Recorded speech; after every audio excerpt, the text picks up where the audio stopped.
Hi, in this part we'll take a look on invoicing. Let's go to Finance module, where we can see we have paid and unpaid invoices. Here is a list of invoices which we generated, and we can edit these invoices or we can view them. So let's view the PDF of one invoice.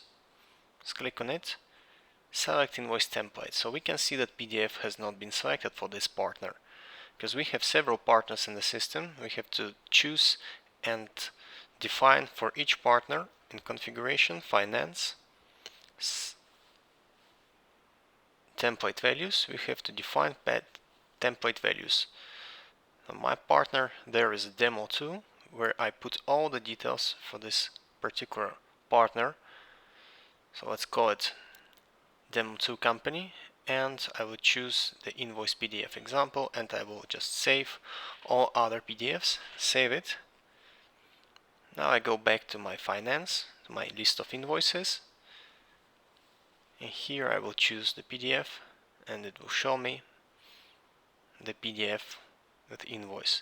This PDF is fully customizable. You can change it, including the numbers, including the design and everything. How to configure the invoicing? In the finance settings, we have a global settings for all customers. So by default, if it's postpay or prepaid customer, what is the invoice number and what is the currency? We can change the currency to USD, for example.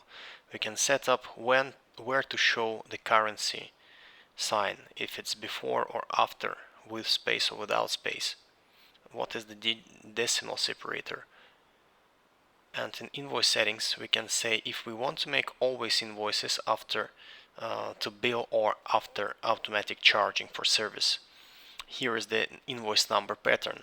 I can remove the partner ID and I can remove the months and only leave, for example, next year and the 4 signs. So the invoice will be only 8 signs, 8 digits. The billing settings, I can define if by default billing is enabled for customer and if we charge postpay or we charge prepay. Now the postpay means that 1st of May we charge for April, the prepay means that 1st of May we charge for May. The billing day can be 1st of month, or it can be even 15th or whatever. Also you can change this billing day per customer. So you can charge every customer in different type of period of time. The billing due is when we block customer, and grace period is when we completely disable the services, all services to customer, and move him to status inactive.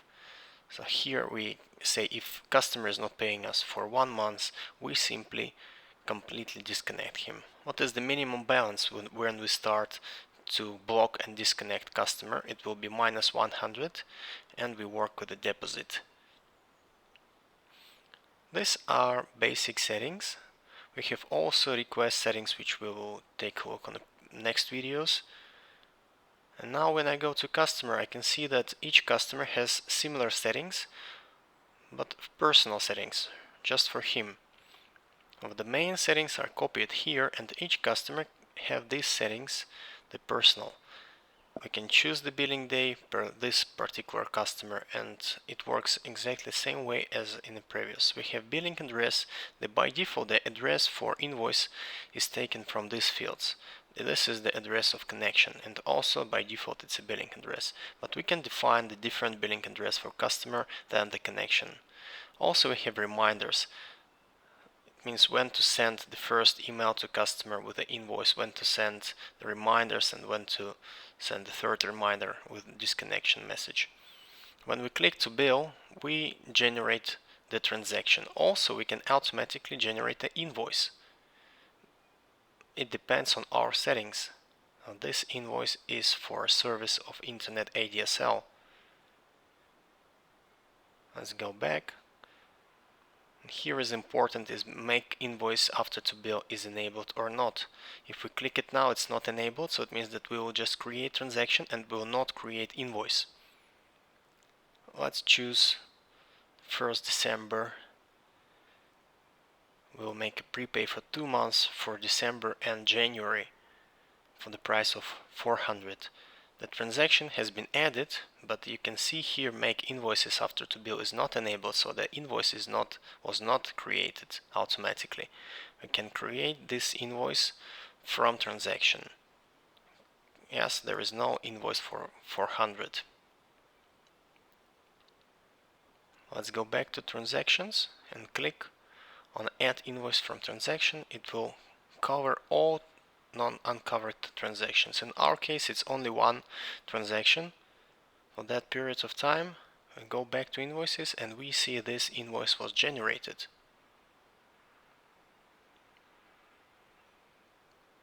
Let's click on the PDF. You can see this is the invoice with all details that we put, all details of customer and including the number.